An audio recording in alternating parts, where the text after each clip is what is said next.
Hello guys, सम्पूर्णलाई मेरो नमस्ते। मैले चाहिँ आज पहिलोचोटि मेरो फर्स्ट भ्लग हो। म तपाईँहरूको सामु एउटा मिनी भ्लग लिएर आएको छु। म चाहिँ नेपालको प्युठानदेखि। तपाईँहरू चाहिँ कहाँदेखि हो प्लिज कमेन्ट गर्नु होला। यदि कसैले फर्स्ट पटक या नयाँ कसै हुनुहुन्छ भने प्लिज सब्सक्राइब गरिदिनु होला, माया गरिदिनु होला है त। म चाहिँ अहिले इन्डियाको महाबलेश्वर भन्ने ठाउँमा छु, पुणेको महाबलेश्वरमा। अनि त्यहाँ चाहिँ एउटा ओसन पोइन्ट भन्ने टुरिस्ट एरिया छ के। हामी चाहिँ त्यहाँ आज जाँदैछौँ बुझ्नु। त्यहाँ चाहिँ के छ, गाउँमा हुन्छ नि, गाउँमा हुने कुराहरू जस्तै जङ्गल भयो, डाँडा काँडा भयो, यस्तो दामी भ्यूहरू छ क्या। म तपाईँहरूलाई आज देखाउने छु, प्लिज भ्लग अन्तिमसम्म हेरिदिनु होला। जस्तै यस्तो छ कि हेर्नु न, यहाँ यस्तै जङ्गलहरू देख्नु भयो। हामी चाहिँ दुईजना छौँ, आज दुईजना जाँदैछौँ। अनि यस्तो हेर्नु, यस्तो बवाल ठाउँ छ नि, कुरै छोड्नु क्या। म तपाईँहरूलाई सबै देखाउने छु, तर तपाईँहरूले त्यसको लागि भिडियो अन्तिमसम्म हेर्नुपर्ने हुन्छ। म यता आज सानो एउटा भिडियो पनि देखाउँछु कि ल, बुझ्नुभयो। यहाँदेखि देखाउँछु, रोक्नु है। उकालो छ हल्का, थकाइ पनि लागेको छ। अब इन्डियामा बसेपछि अब उकालो ओह्रालो गर्न बानी पर्दैन। तर म त यहाँ चाहिँ जस बसेको एरियाहरू चाहिँ पाहाडै भएर हल्का बानी चाहिँ परेको छ। हेर्नु है, म तपाईँहरूले एउटा राम्रो भ्यू देखाउँछु। सेम यस्तै भ्यू अलि म उता गएर पनि देखाउँछु कि तपाईँहरूले, बुझ्नुभयो।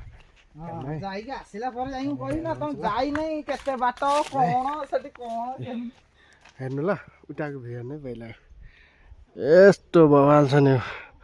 उपारेको त पञ्चगन्जी भन्छ, यस्तो बवाल छ।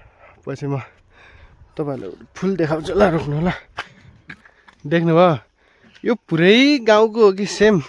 अरे गाउँको फिल आउँछ हौ, पुरै गाउँको फिल छ कि यहाँ बस्दा पनि यति आनन्द छ नि। हावा पानी कुरै छैन। अगर तपाईँहरू दिल्लीमा बस्नुहुन्छ भने, यो भ्लग हेर्दै हुनुहुन्छ भने दिल्लीमा नबस्नुहोस्, महाबलेश्वर आउनुहोस् बस्नलाई, बुझ्नुभयो। आहा, यस्तो आनन्द क्या जिन्दगीमा। मलाई यस्तो आनन्द मेरो गाउँमा पनि मिलाएको थिएन। हेर्नु न, यो ठाउँ हेर्नु क्या पहिला, ठाउँ हेर्नु। Wow, I like it. मलाई बहुत मन परेको ठाउँ हो कि। यही गाउँमा हुन्छ नि, हेर्नु न, यहाँ हाम्रो गाउँमा हुन्छ कि यस्तै। यो हाम्रो गाउँमा के भन्छ थाहा, बनमारा भन्छ कि। यो भयो भने चाहिँ त्यो उनीहरू के घाँसहरू हुन्न भन्छन् नि। यी जस्तै भित्र नङ्गा नङ्गा यस्तो छ कि। यस्तो दामी ठाउँ छ, बुझ्नुभयो। यो चमेली भन्छ नि, चमेलीहरू छ कि यहाँ। यस्तो दामी दामी रुखहरू छ, घाँसहरू भयो क्या। गाई बाख्रा चर्नेहरू छ कि, यस्तो दामी दामी छ नि, पुरै छोड्नु क्या तपाईँ। म चाहिँ फाइनल्ली त्यो लोकेसनमा आइपुगिसकेको छु। तपाईँहरूले भिडियो हेरिराख्नु होला। हेर्नु नि, गाउँमा एक गाईहरू कस्तो चर्छ, यस्तोमा कस्तो खान्छ क्या यो घाँस चाहिँ। याद छ कि नै तपाईँहरूलाई। म चाहिँ अब गाउँले परेँ, त्यही भएर पनि हो। यस्तो दामी छ, मलाई बहुत मन परेको ठाउँ हो यो चाहिँ। भन्ने त बहुत मन परेको। हेर्नु हेर्नु ल, ए दादा हेर्नु, अम्मामा टपमा छौँ कि हामी, टप भ्यूमा आइसक्यो हाम। हेर्नु न, जङ्गलहरू छ। हामी अब लोकेसन आइपुग्न हाम। लोकेसनमा गइसकेपछि म तपाईँहरूले एउटा सानो सर्ट देखाउने छु, प्लिज अन्तिमसम्म हेर्नु होला ल। फाइनल्ली हामी चाहिँ आइपुगिसकेको छौँ। यो उकालो भएर होला धौ भएको छ, सास पनि परेको छ। फाइनल हामी चाहिँ आइपुगेको छौँ। रोक्नु है, तपाईँहरूलाई देखाउँछु कि।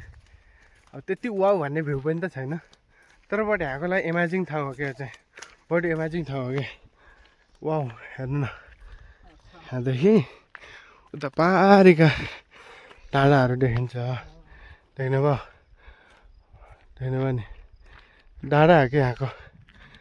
यस्तो दामी ठाउँ छ नि, देख्नुभयो यहाँको ठाउँहरू। यही हो क्या, यहाँ त्यस्तो उ चाहिँ होइन, यो टुरिस्ट एरियाहरू हो। उपारे मेरो गाउँतिरको ठाउँहरू जस्तो छ। यो भयो, यो भयो, अनि जहाँ म यहाँ छु बवाल। मलाई बहुत मन परेको ठाउँ, आई लाइक इट। म तपाईँहरूलाई एउटा सानो सर्ट हेर्नेछौँ। Let's the beginning on.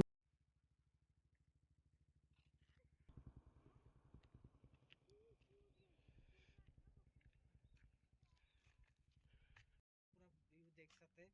इधर साइड में देखिए, उधर घर भी बना हुआ, इतना बड़ा पहाड़ में फिर भी घर भी बना हुआ है। तो सोचिए कैसे बनाया होगा, चारों तरफ पहाड़ पहाड़ है और धूप भी बहुत ज्यादा हो। हामी चाहिँ फाइनली ठाउँमा आइसकेको छौँ। हामी चाहिँ जो बस्छ नि त्यहाँदेखि भ्यू हेर्न लागि सिडी चढ्दैछौँ क्या, बुझ्नुभयो? त्यहाँदेखि बगाल छ, यहीँ चाहिँ चढ्ने इसका पर हेर्नुभयो? हामी चाहिँ यसको ଉପରେ चढ्छौँ अनि त्यसपछि पछाडिको भ्यू हेर्नेछौँ है त। सिडीहरू बनाएको कस्तो राम्रो बस्ने हो यहाँनिर है टपमा, अनि भ्यू हेर्ने हो बबाल तरिकाले, बुझ्नुभयो? अनि फाइनल्ली हामी चाहिँ यही ठाउँमा आउनको लागि चाहिँ हामी चाहिँ आएको थियौँ। यहाँ पछाडि ठाउँहरू छ, अनि यता भयो ढुङ्गा डाँडाहरू छ, अनि उता त मैले देखाइसकेँ तपाईँहरूलाई। यहाँको खासियत चाहिँ के हो म भनौँ तपाईँहरूलाई? यहाँको खासियत हो कि जो यिनी ठाउँहरू देखाएको नि यिनी सब ढुङ्गा हो क्या, यो ढुङ्गा हो मेन। यहाँ चाहिँ के हो, एउटा मट्टी पनि मिल्दैन क्या, मुस्किलले मिल्छ क्या। अनि हामी चाहिँ आएको छौँ यहीँ टपमा आएको छौँ है, टप भ्यूमा। अब मेरो भिडियो चाहिँ फाइनल यति नै हो। भिडियो मन पराइदिनु होला, लाइक कमेन्ट सेयर गरिदिनु होला है त। Okay, by by.